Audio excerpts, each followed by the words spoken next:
right, and welcome to Conversations with Ken Okonek. I am so excited and grateful for our next guest. I have David Crane here, who I met through the marketing world in the mental health space.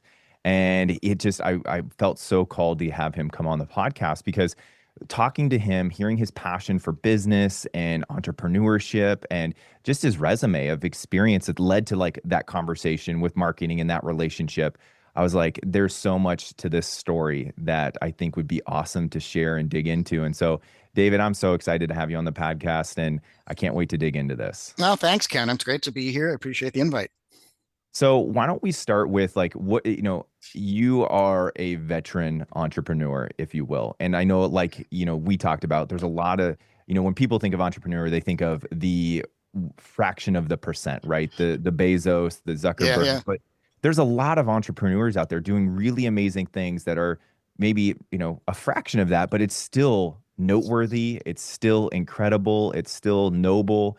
And I would love to hear like your story, your journey, and what your take is on that because I'm also passionate about that. Like, I think a lot of times I talk to people and I say, like, 350K is an awesome income and an awesome business on the side or in a full-time thing. But a lot of people are focused on the multi millions or something like that. And I try to like bring it down a little bit, not to say like I'm trying to cut expectations. It's just that's actually really awesome. And everyone's just considering themselves like Bezos or bust, right? And I think that you have a message that I think would resonate really deeply with that. Yeah, so I've had entrepreneurship in my blood, literally from my family. I grew up in an entrepreneurial family, and yes, I've been at this for a while, and I have the gray to prove it, and a few bruises that are not visible. So after starting 5 or 6 companies of my own, all investor backed, having advised probably a couple dozen other companies, I'm in love with the startup space. But what's interesting, and your point is right on. Most people, when they think about entrepreneurship, think about, the big seven. They think about the Googles and the Facebooks and the Microsofts of the world and the billionaires that run them. But 99.999% of entrepreneurs aren't that. And Hmm. there's a lot of myths around that. When I talk to young people, I've been a volunteer in high schools and middle schools for 40 years with junior achievement. And I go in there and I talk about entrepreneurship. And I always say, what do you think about when you hear the word entrepreneur? And they say, oh, you get to make all this money and you get to have all this free time, you get to set your own hours. And I'm like, well, okay. So there's a few myths around the entrepreneur space that most people don't realize. If you make money, which is not a given, then hopefully you can have a really good living. And if you become a unicorn, terrific. But most entrepreneurs are middle class, people. They make a nice living. They work their tail off. Sure, do you get to pick your own hours? Okay, I get to pick which 80 to 100 hours a week I work. And yeah, I get to go for a run in the afternoon, but I'm up at 2 in the morning with my notepad scribbling ideas because I can't sleep. My cats sleep more than I do, Hmm. which. So that's part of the message is that being an entrepreneur is fabulous. And a lot of people are doing it more than ever now. There have been more business startups in the last decade than ever in history. And I think that's terrific. But if you're chasing money, I think it's the wrong thing to chase. You need to chase passion. You need to chase something you truly care about. And for me, I've been in healthcare for a long time. I've been in healthcare since the mid 90s. And part of it was because some of my family members were in healthcare. I had an uncle who was one of the first practitioners of clinical pharmacy in the country in Chicago. The last few years, I have kids. I have twins, two boys, and one of them in particular, they both had some mental health challenges, but one of them in particular really went down a rabbit hole. And so I made a pivot in my career because I wanted to try and help him. So I got involved in the mental health space probably about 5 years ago. And so all of my clients now, with the exception of one or two, are in the mental health space. And I'm working my tail off to try to make mental health better, to try to make it more accessible, more affordable, more effective. And if you're not passionate about healthcare, you're going to have a hard time because nothing's easy in healthcare. Nothing. It's a difficult industry to operate in. It's a really difficult industry to make money in. So you have to want it. And that's Yeah, one of my key messages about being an entrepreneur is you have to want it. I guess something I would love to dig into is, you talked about, don't chase money, chase passion. I have that conversation with people a lot. And what I find is finding the right passion or the passion that works for you to make it work. Because, you know, you like obviously in entrepreneurship, you can try something and it doesn't work and then jump to something else, jump to something else. But Yeah, sure. what's your recommendations for people that are, you know, maybe entrepreneurship's been glamorized and they're trying to look at getting into it or they want to get into it and maybe they're struggling. You know, how do they find that passion? Because I agree with you, like if you find the passion, the money will come, right? Like I believe that my phrase I've always used is like money is a transfer of energy, and wherever you get the most energy it tends to generate more money, right? So Yeah, I mean, again, that's it pursuing can. your passion. And so, like, what's your recommend to people, like, if they're struggling finding that passion, finding something that fires them up, like yours with healthcare? You know, what are some recommendations or ways that people can maybe get to the right course for them? So this goes back to a lesson I learned a long time ago. When I was younger, I was like a total type A fanatic. Mhm. I was moving a mile a minute and all I cared about was the work. And I was working literally that 100, 80 to 100 hours a week. And over the years, I've learned there's different ways better ways to do that. And one of the ways is to slow down, take a step back, get out of the weeds and think about what's important. So in the business world, that's a day-to-day thing. Every morning I step out of the weeds. I think about, all right, what's going on in my business or my life and what do I need to get done today? But to your question, you can do the same thing and slow down and figure out number one, what you're good at, number two, what you love. And if those two things can intersect, you're well on your way to figuring out, what you're going to do and what you're going to make money at. Because that's the holy grail. And I tell my kids this all the time because they're both kind of artsy, and one in particular wants to be a comic book illustrator, which is like awesome because Yeah, I'm a comic book guy. So I'm like, yeah, go for it. I'd love for you to be the next Stan Lee, yeah. right? And so he's really found his true passions, what he loves and what he's like prodigy good at. So I think eventually he'll find his way, but he's just starting college. So that's what I would say to people, just take a moment to step back and stop chasing things and really look internally to what you're good at, what you love. And that's going to get you 80, 90% of the way there. And then you just need to figure out maybe what industry you think is appealing and then try to fix something that's broken. I It's so true, right? You know, something that back to the whole point of like Bezos versus other people is I have a buddy, he was a roommate of mine in college and I mean, he was going to be an engineer. He was going to be a civil engineer. He had this plan and he made a transition while we were living together and I did not understand it. Obviously a lot younger. I mean, we're talking 22, 23. So this was 12, 13 years ago. And he made a decision. He's like, I want to pursue art, right? And he moved to New York. He like lived on couches. He started doodling and drawing all the time, and he got really into graphite art, specifically charcoal art, graphite art, Yeah, different things like sure. that. And several years went by, and I hadn't seen him, hadn't talked to him, and then I started seeing some of these pictures coming up on social media, and they were incredible. And I was like, "Whoa!" And I messaged him. He's like, "Oh, I'm back in Alaska." I'm like, "Oh, let's connect and hang out." And I like showed up to his house. He was renting a house and he had like a regular, just like zero lot line house. And he was like, "Oh, come into my garage. That's where it is."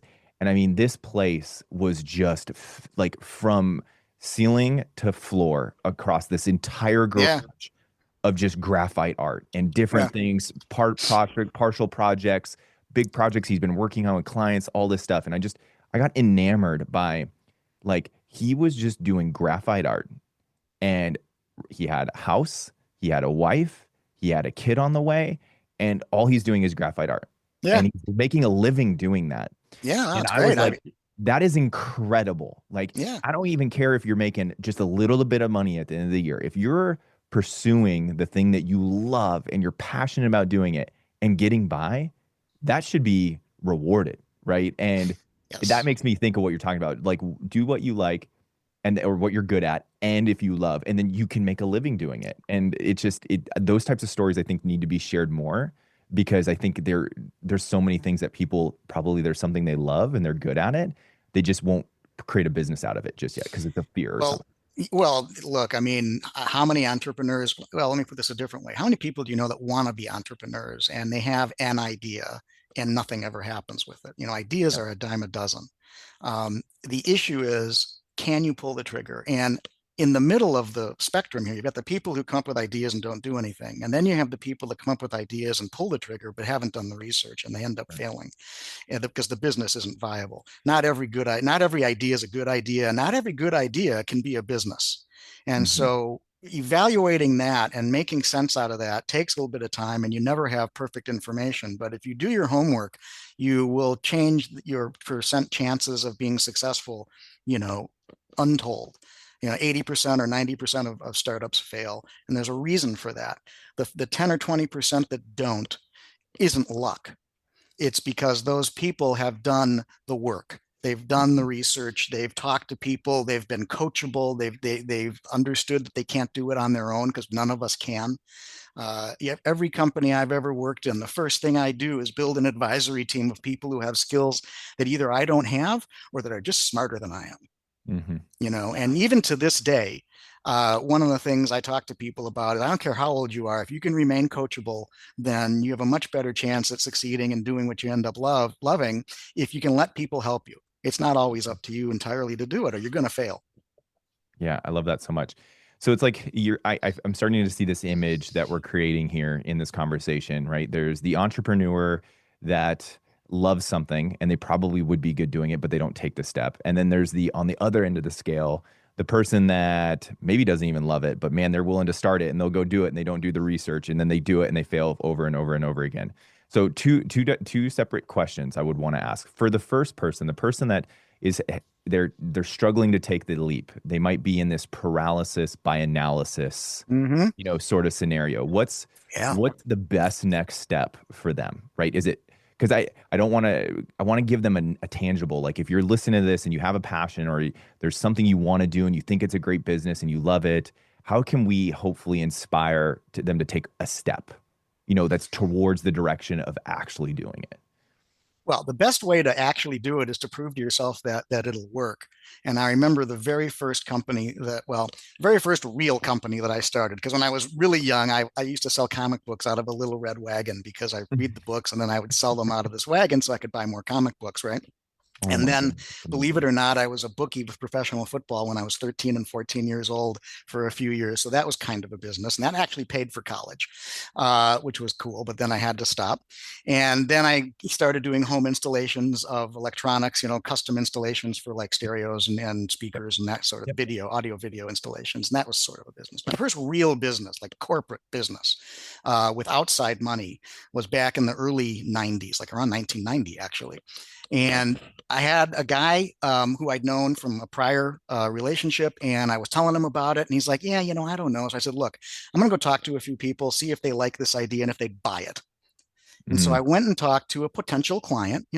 I didn't know them well, but enough to they took my call, and I yeah. shared with them what I was doing. And they're like, "Oh, God, yeah, that's a really cool idea. This cost me nothing.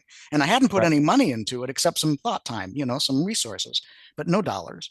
And I said, "Okay, cool. Who else do you know that might be interested in this?" And they said, "Oh, why don't you talk to this guy?" And that guy did. Pretty soon I had 4 or 5 clients. It makes the jump a lot easier if you just keep doing the research and you find people that agree with you that will actually buy what you're selling, Right. whatever that is. I mean, it's a really simple thing. It doesn't take much effort, but people don't think about that because they're either shy or embarrassed or think people will laugh at them. And you have to have a kind of a thicker skin if you're going to go down this path and say, "Hey, you know what? I like what I'm doing. I can't be the only one. Let's go talk to some people and see if they do too." And Hmm. that makes the whole thing a lot easier, not only to do on your own, but to take the risk, to quit your job, to accept outside money where you're investing other people's money. And a lot of people do it with family money, which is really scary. That's not true. I did it once with my grandmother. She put some money into my very first company and she got paid back huge. So that was good, but I've never done it since, because I haven't had to. But a lot of people do, and that's a scary thing. Take your family's Yeah. money, and God forbid it doesn't work, right? No more Thanksgiving. So I'm just saying that make sure you know it's going to work, and it's not just you drinking your own Kool-Aid, if you've heard that expression. Absolutely. I love that. And then so let's go to the other side of the spectrum. The person that probably does it and they have failed probably a couple times or they got into something that they didn't love or didn't do the research.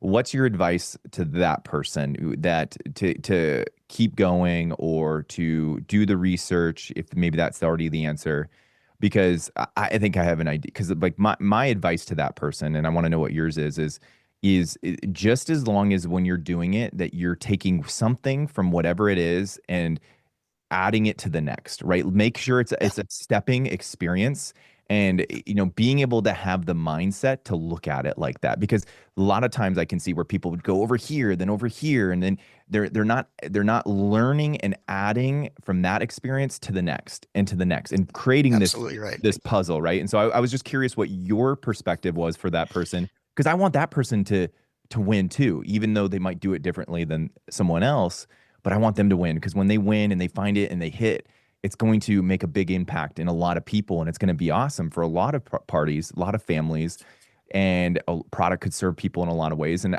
I want to be able to make sure that they move the needle a little bit to hit success for them as well.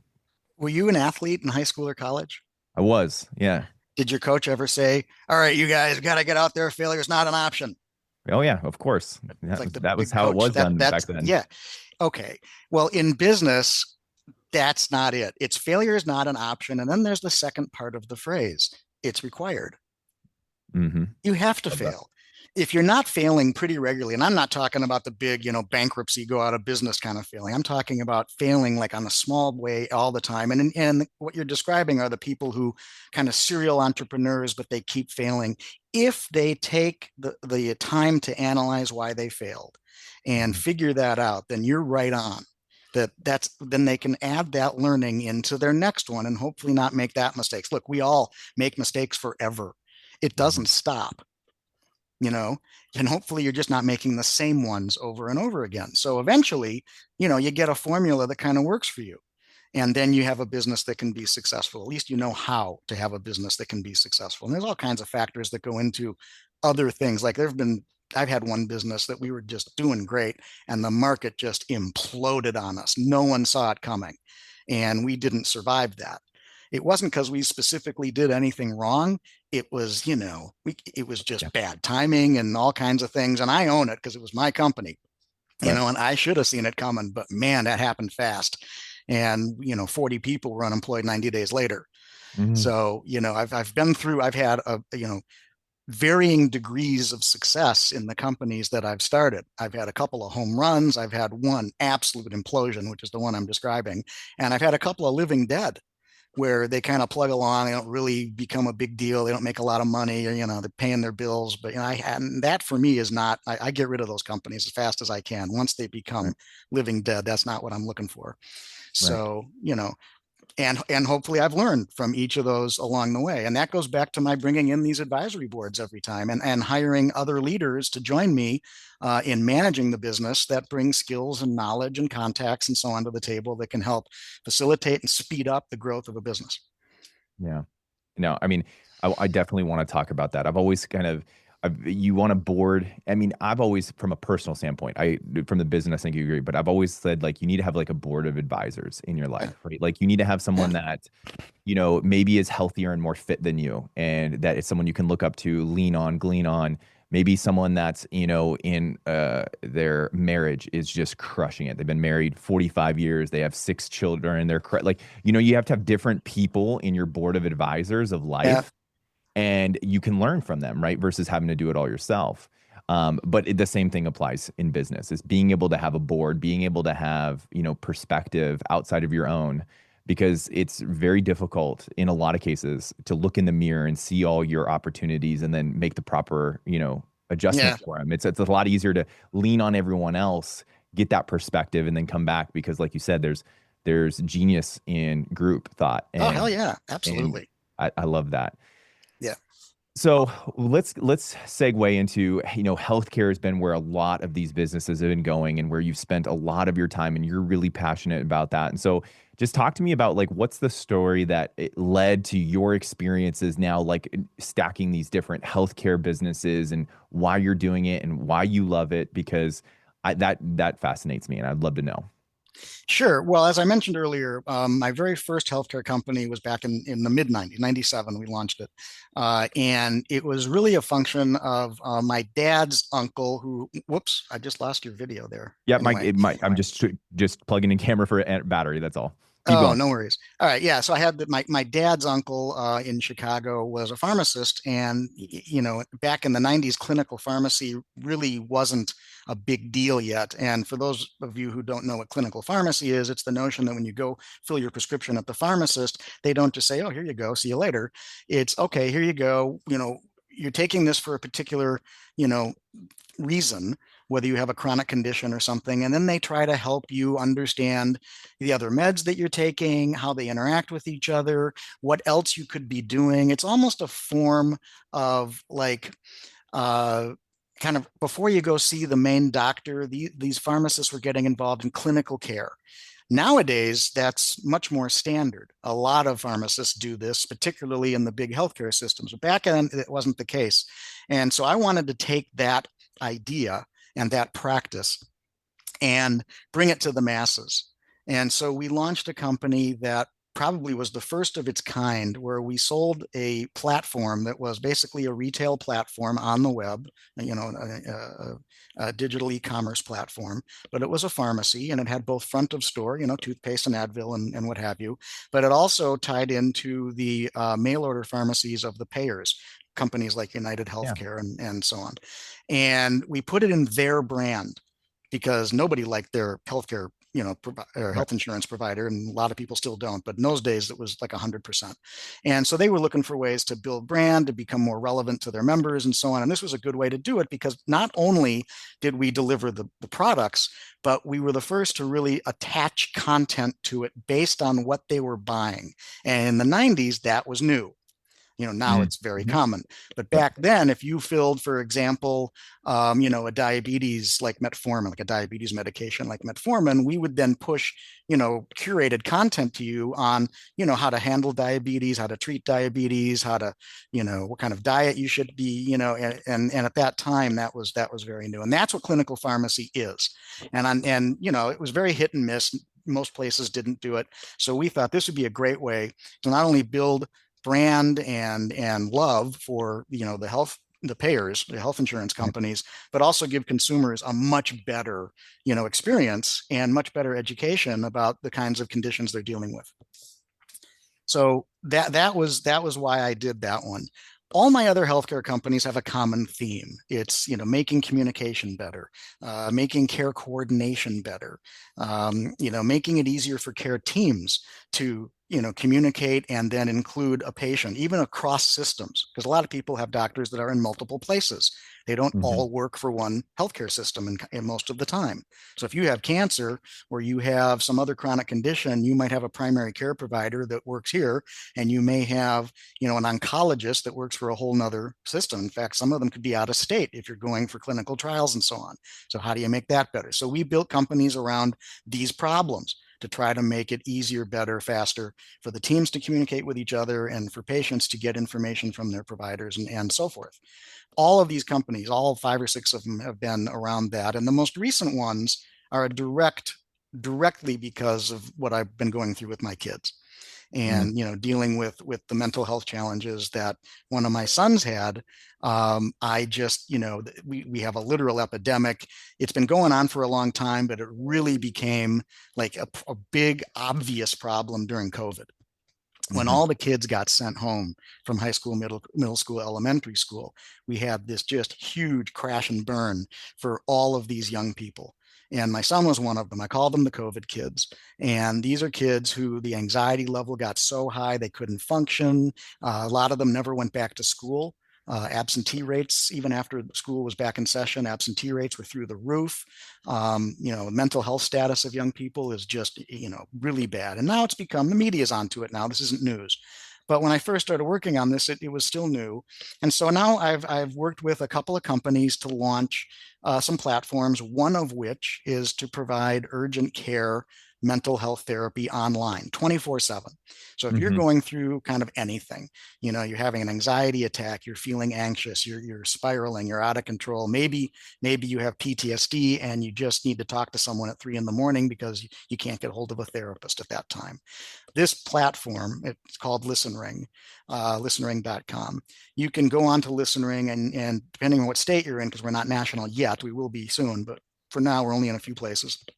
And you can get a licensed therapist who's got years of experience in crisis counseling, and you can talk to them for 10 or 15 minutes or however long you need. It could be an hour, it could be 5 minutes, whatever it is, and you just pay for what you use, and they help you get your head on straight and just kind of deal with that issue in that moment. They're not there to diagnose you or evaluate you or hear about your relationship with your mommy or any of that. They're there to get you thinking about how you can stop the spiral. Mhm. And that's just a huge gap in the mental health space, where that's just it's underserved if it's served at all. There's 988 and there's emergency rooms for people who are suicidal, and there's kind of regular therapy, whether it's online or offline. It's an appointment, it's once a Right. week or once a month.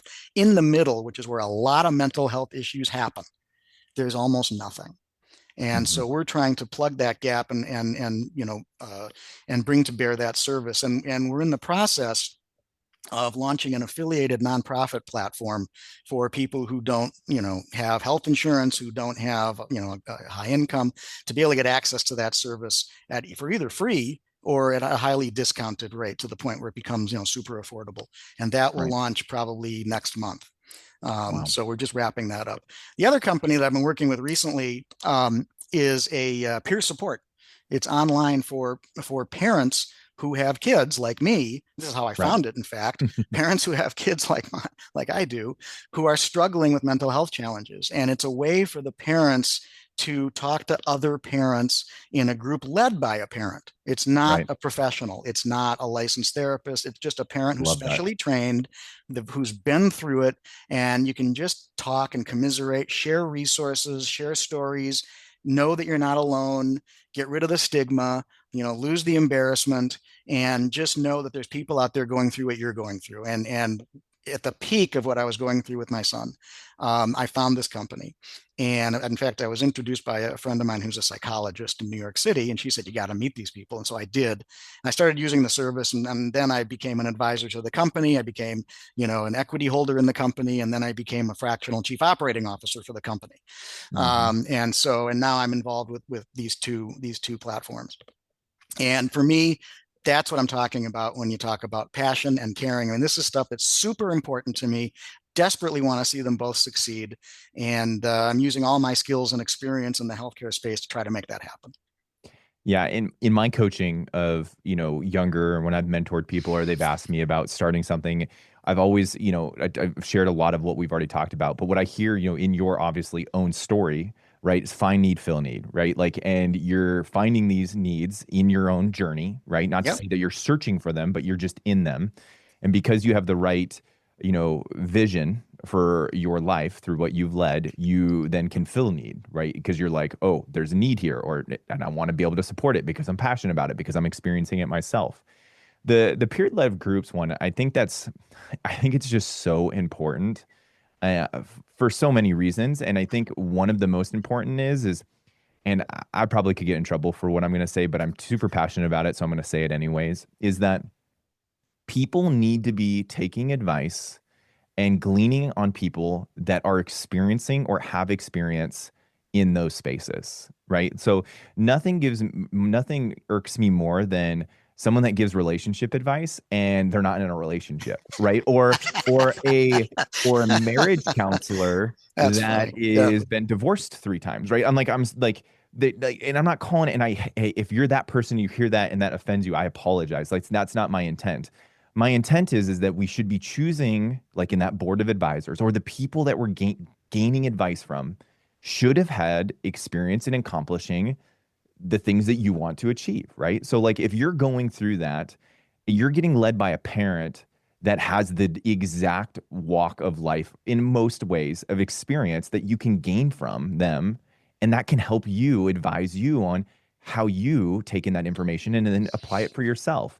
And there's no better way to gain experience for our own lives than taking from things that people are walking it and living it. And there's so much advice out there that are from people that aren't even successful at the thing that they're selling, right? Or that Yeah. they're Yeah. Absolutely. coaching.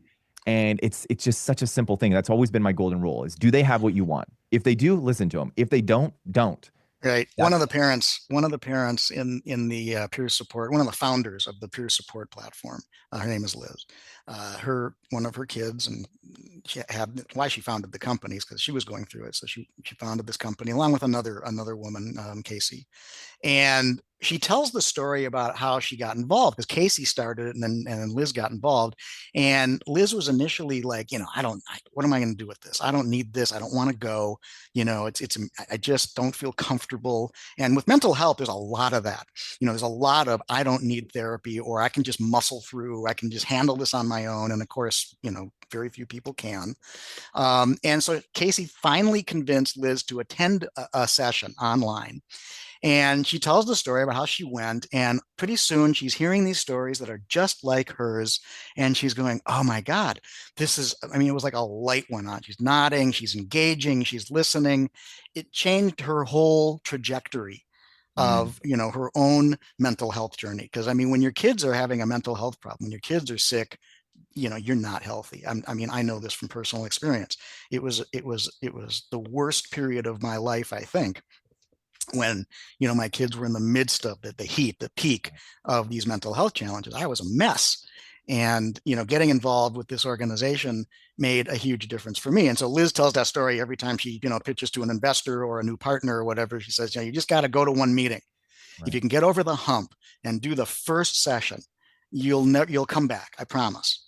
And it's so true. Mental health, one of the big problems with the mental health space is still the stigma, and it's ridiculous. There's nothing different about having a mental health challenge than there is having a cold.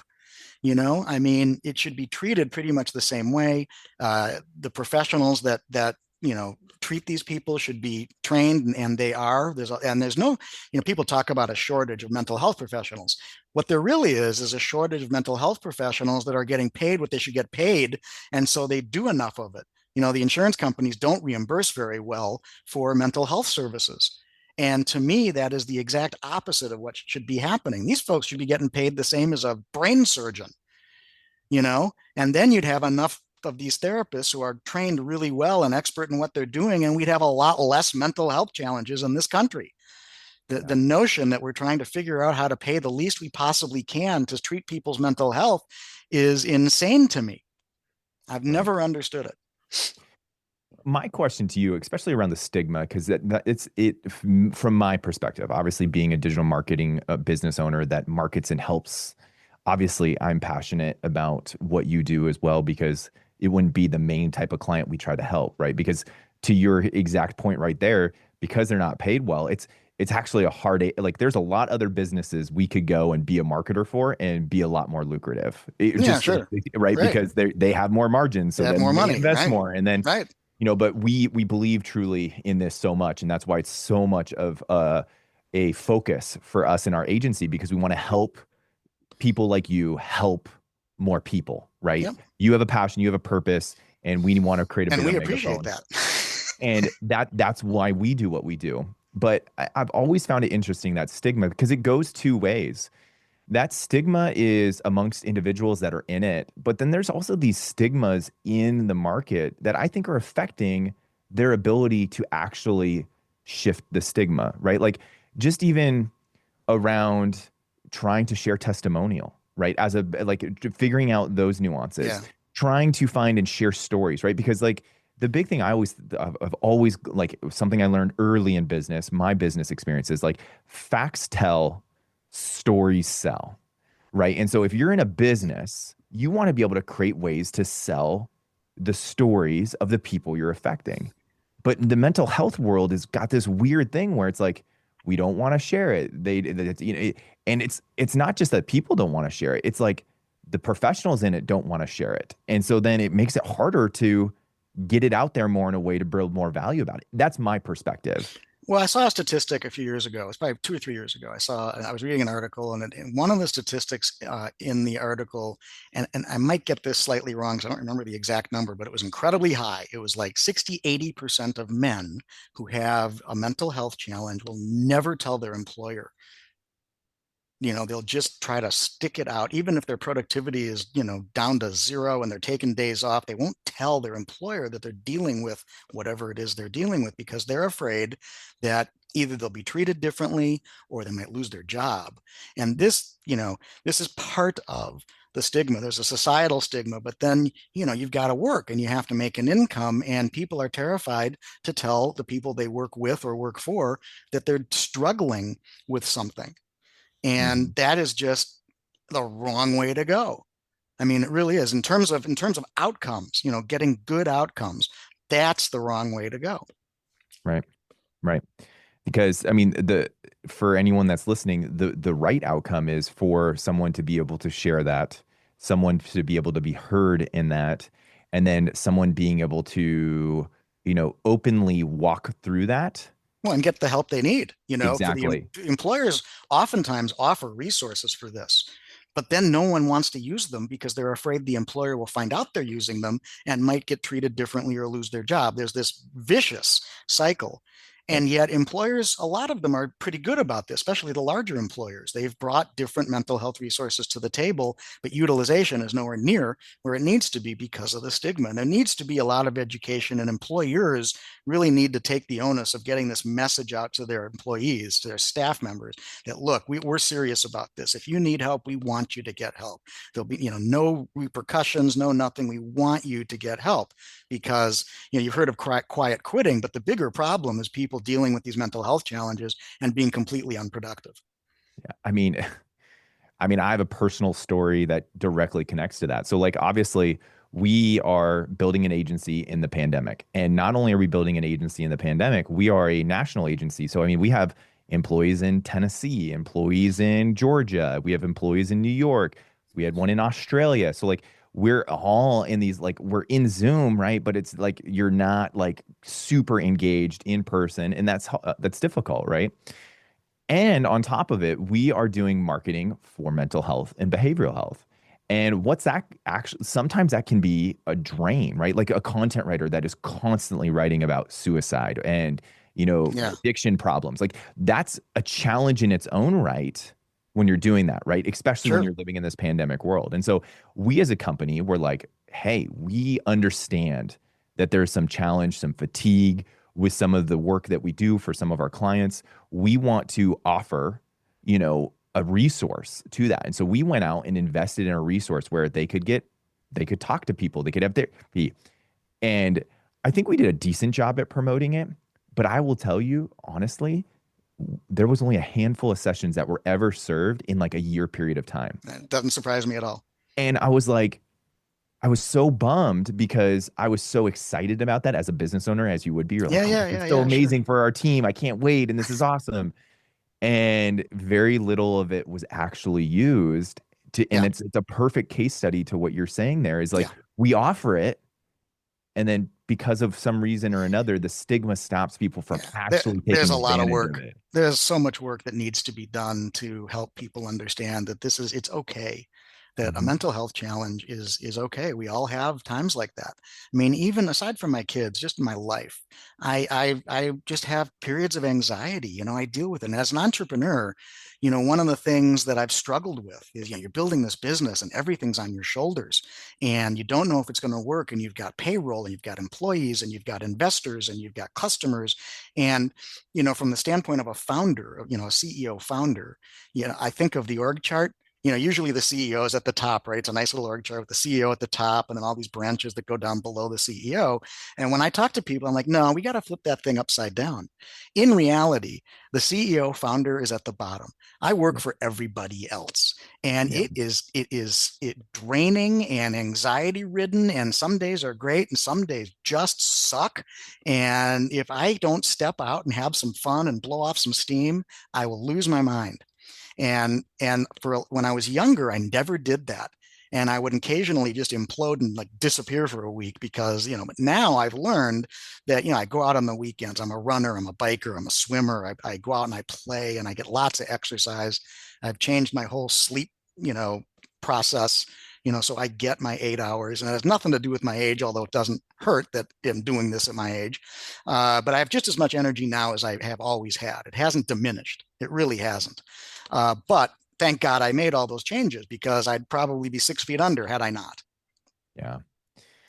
I mean, I agree with you 100%, right? Like I've always had that statement at the end of any meeting. I don't care if it's a group of four people, if it's a one person meeting, as being an owner as well, and running a company, is what anything else that you need from me right now? Like that is Yeah. always like, what do you need from me, right? Not the other way around. And it's tough though because you've seen it. I know you've seen it too. Is like that's hard for some people to process and actually put that to work, because they're so used to a certain system where they're working for everyone else. They're at the bottom or and they're in the middle. And it's definitely it's something that can change culture. I know we've changed that definitely at Beacon, but it's a tough one. And I will say 100%. I've actually never shared this publicly, but you saying that we at the company, we made a decision to make a drastic change. And it created anxiety and stress in me in a way that it was deafening in weight. And I Yeah. ended up actually going into the hospital because I thought I was having a heart attack at 38 years old. And I'm incredibly healthy, but I was having a major anxiety attack because Yep. uh, just because we made a decision at the company that put so much weight on me. Because I was thinking, the same exact thing as, you know, did in like 30 days of after making this decision, what we did is we fired our largest client. Like it turned out when I was looking at it is we had one client that was almost 70% of our business. And I was like, we need to get out from that. Like we cannot be a successful business and grow, over the next 15 years if that's the case. And so I was like, we need to fire this client and transition out of it. And we did it and it felt really good when we did it. But then like all these other thoughts started to come in like, oh my gosh, what if we have to lay off employees? Or like it Yeah. just all that stuff. And it was a very valuable lesson for me because I'd never faced that in all my business, experiences, which I know is actually kind of a pretty common one for business owners. Hmm. But it definitely allowed me to see the forest for the trees. And now I've become a much better leader that has been able to serve my people even better, getting out from under that weight and seeing it other way. Obviously, we successfully transitioned from firing such a large client, which is not every business story. That's a hard thing to Yeah, no, that congratulations. That's awesome. But I mean, I suffer from anxiety in general. I have a chronic condition. I have anxiety disorder. I was diagnosed decades ago. And I've learned how to cope with it now. But originally I would get random, panic attacks and anxiety attacks. And it became debilitating for a while until I learned how to treat them, how to handle them. And it wasn't through medication. It was through other things, how to think about them and what to do when they happen. And, whether it's a breathing exercise to help bring the anxiety down, but then distracting yourself by doing something that's important, Yep. something that you need to do and to occupy your mind in doing that. And the anxiety attack, like ripples on a lake, and you throw the stone in, and after you get far enough away from the middle, the ripples get flat again. And Mhm. once you learn those skills, anxiety becomes much easier to work with. And part of it is being able to step away. Mhm. When something happens or something's going on, you got to be able to remove yourself from it. And this is true for anyone who's starting a business. If you can't get away from it now and then and pull yourself out of the weeds, you're going to have trouble building a successful business, and you're going to have trouble managing your health if you can't, figure out how to step away and think big picture, because otherwise you're constantly just reacting. You're Yep. always in the weeds, you're always in reaction mode. And honestly, you're not going to see the competitor coming. You're gonna miss it completely, and you're gonna get creamed. So if you can't do that, you're a dead duck. You just don't know it yet. Yep. I've always, so you said that, I'm curious what your thoughts are on this, is I've always kind of had a distinction between being a small business owner and a business owner. Because I think as a small business owner, you are probably in the day to day. The calls are happening with you. The work is being done with you. You are an employee in your own business. And yes, CEOs are employees, but your function as a leader needs to be working on the business, not working in the business. And if you're working in the business, you are probably hurting where the business can go. And I know that's a hard transition to make for a lot of people because it costs money, because you have Well, to employ employees and all those things. yeah, But but that's understanding exactly that what just it is. It's a that dis transition. right, it's that That's the thing. distinction. But I think people need to understand that distinction and understand where they're getting Yeah. to. Because I think a lot of people get tracked being that, small business owner working in the business. They never can actually step away and work on the business. And they're not just like a mental health problem. They're not acknowledging it. They're not calling it out. They're not working through it. They're not running their own like systems to step away. And I think it's really important for a lot of entrepreneurs to figure out how they can make that transition, because you're going to if you are as passionate about it as, or even a fraction of me, or probably I would agree with you, David, that you're going to serve your business, your people, the brand, the product you're doing, whatever, so much more when you can make that transition. One of the worst things that can happen to an entrepreneur is super rapid growth early, Hmm. right? Because when you're at the very early stages, you are both, the CEO and you're working in the business. You don't have a choice. It's just the way it Correct. is because you're either alone or with a small team. Right. And so you're all in it. You're all wearing every hat. You're all doing everything all the time. And if you get super rapid growth, the possibility of just implosion is really high. 80-90% of companies don't live through that. And to be able to make that transition, you absolutely have to be able to step back, bring in more people, let go, to delegate, to let go of the things that you've been doing up to that point, so you can continue to lead the way you're describing, which is a strategic leader as opposed to a tactical employee. And that's a difficult transition, and a lot of entrepreneurs never make it. Now, part of it is your mindset. You go into it and you don't want to build a big business. You want to build, you're doing cookies in your kitchen, or your whatever the business idea is. You may not think it'll ever be big, and that's okay. It's totally fine. There's plenty of small businesses that will always be small businesses. But if you either accidentally stumble on rapid growth, or if your plan is to have rapid growth, you need to be able to think about how you're going to step out of the day-to-day role and literally build kind of a pseudo succession plan. What does that Right. growth plan look like? And if you can't do that, you're going to struggle. And eventually, I mean, I've seen companies where the founder gets displaced by, Yep. when they raise money, and the investors come in and say, look, you're great and we love how you've taken it this far, but you're not the right person to bring it to the next level. And that's okay, maybe. Yep. That happens often enough, sometimes for the right reasons, but not always. It's really more about the entrepreneur being able to make that transition successfully. And if they can't, then they're going to lose that role. Yeah. I mean, leadership levels are a true thing, right? And you say that, and I think of one story that I think everyone can maybe understand is McDonald's and Ray Kroc, right? Like, there's no Yeah, question, sure. McDonald's Yeah. brothers, and then Ray Kroc came in with a much higher lid Yeah. and was able to grow it from there. Something that I think that I also learned in that transition is, like you said, rapid growth is incredibly a difficult burden to carry, Yeah. on a company, especially, like us, we're self-funded, right? We are growing our company and funding it through our own growth. We don't have any backing, anything like that. And that's a very challenging growth, especially like when you look at it 2020 to 2025, Yeah. let's go to 2024. In 2020, from 2024, I think the smallest year over year growth we had was like 75%. That is a very difficult thing to It is. It sustain, like sounds you're great, talking. right? Everyone's going, oh, I Oh, wish I had that. But it's hard. It's yes, incredibly hard to manage. correct. And this last year in 2025, we were like, we moved the target from 75 to 15. And I can tell you, this was my happiest year of life in company, like dead serious. Like, you I think as love an that. entrepreneur and growing, you're like, Yeah. yeah, 75, 100, double, double. There's no question. I mean, I get goosebumps thinking about just this last year and my peace, my anxiety, Yeah. like these things have shifted, and I have been able to serve my team It's in a way that counterintuitive, man. It's it, counterintuitive. People it listening to is. this are going, what are you, crazy? And it's like, no, I get that. I totally get that.